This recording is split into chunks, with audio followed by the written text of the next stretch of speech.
What's good, YouTube? What's good, everybody? Today is Hot Topics, and today we're gonna get through a lot.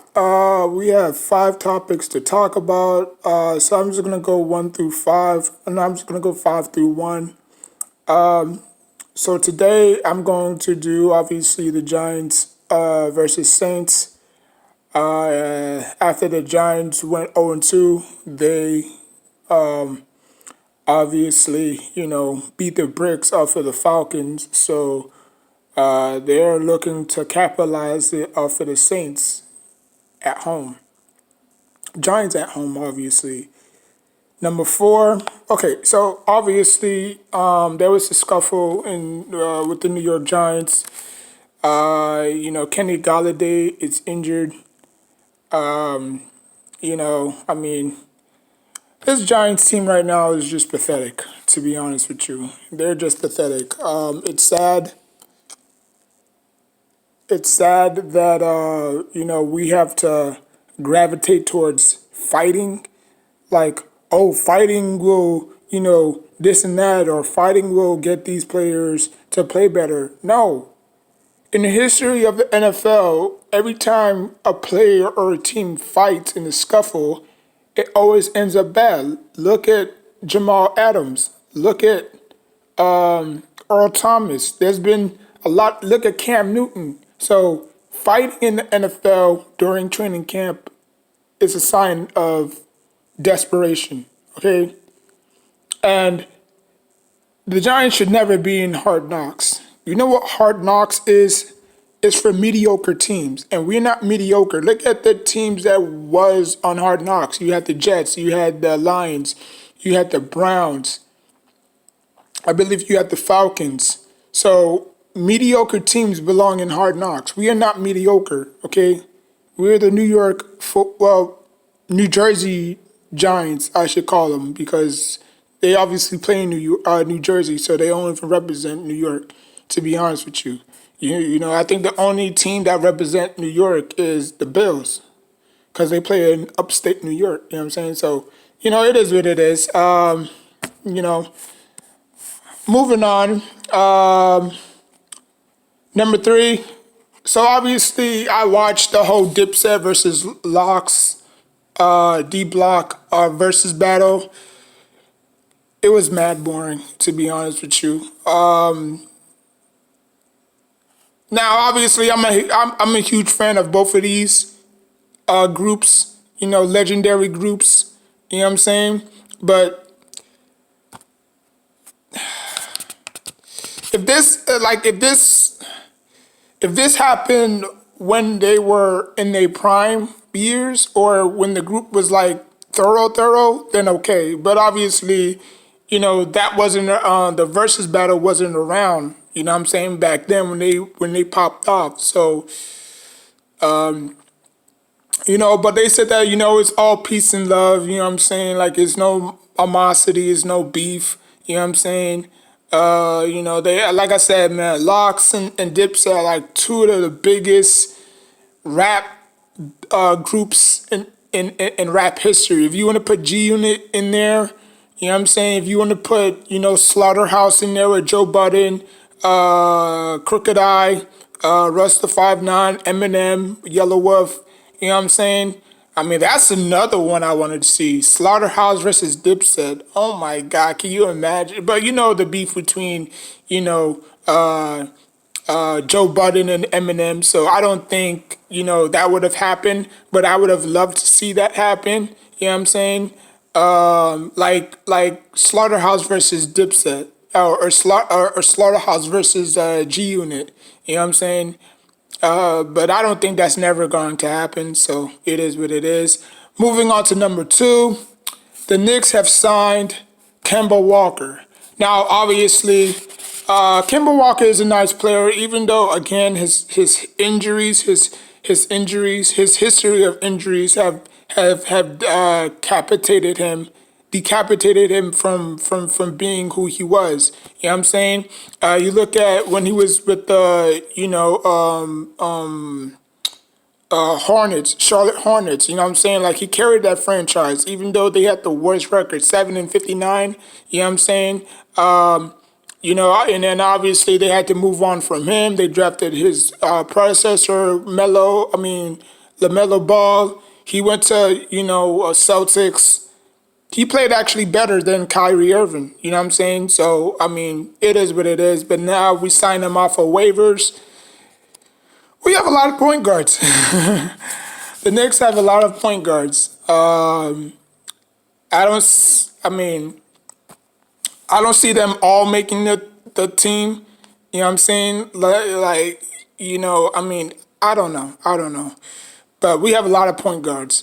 So that's a good pickup. And you know what? Teams. No, I'm not even gonna say teams. Fans. These moves are gonna work for us big time. Cause while y'all sitting here, you know, reminiscing about the good old days and stuff like that, like, oh, the Lakers did this, oh, the Bulls signed this, oh, this and that. The Knicks are making under the radar moves that nobody wants to talk about. You know what I'm saying? Like nobody wants to talk about.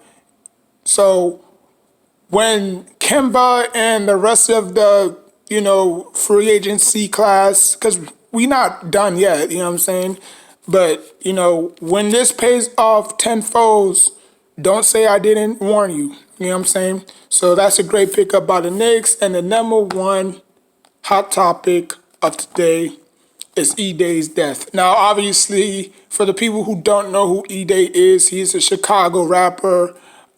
He's affiliated with the 600 crew. You know what I'm saying? I'm pretty sure all of them are locked up right now. You know what I'm saying? C-Day, you know what I'm saying? E-Day is C-Day's brother. You know what I'm saying? C-Day and Rondo number 9 were close. I believe E-Day and Rondo number 9 was close. Just the whole 600 crew locked up, man. Like there's a whole bunch of stories about, E-Day got set up by a female, or, he, was talking about somebody's different set, or he was talking about a different set. It's just a hard time right now, man. Like we already lost FBG Duck. Now we lost E-Day. Like Chicago is just, tell you, man. If you wanna die, go to Chicago. You know what I'm saying? Like if you think you've given up on life, go to Chicago. Go to Chicago. I'm telling you, go to Chicago. Play the dirtiest songs that you can think of, and see if your ass won't get murked. Just saying. They don't call it the number one capital of America for murder for a reason. You know what I'm saying? But R.I.P. to E-Day. You know what I'm saying? He left behind 3 kids. I mean, again, same with FBG Duck. You know what I'm saying? Like I didn't even know FBG Duck had kids, but he did have a son. So, I mean, it's not right, man. So I'm gonna leave it. A prayer for E-Day. We roll around trying to get back. Niggas don't know how to act. We bust shells. We bust shells every day. Matter of fact, we go to school with no guns in our backpack.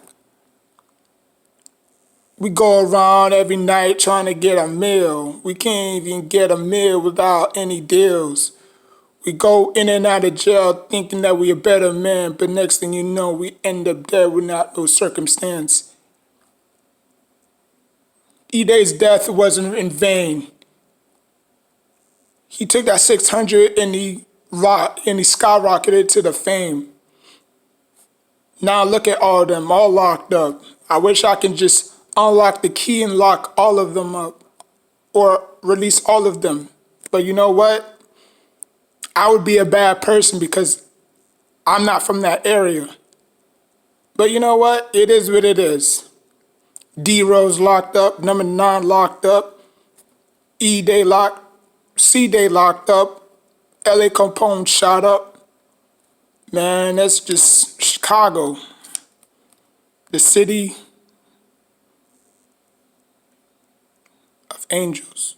No, that's LA. I'm just playing. We don't play. That's the Windy City.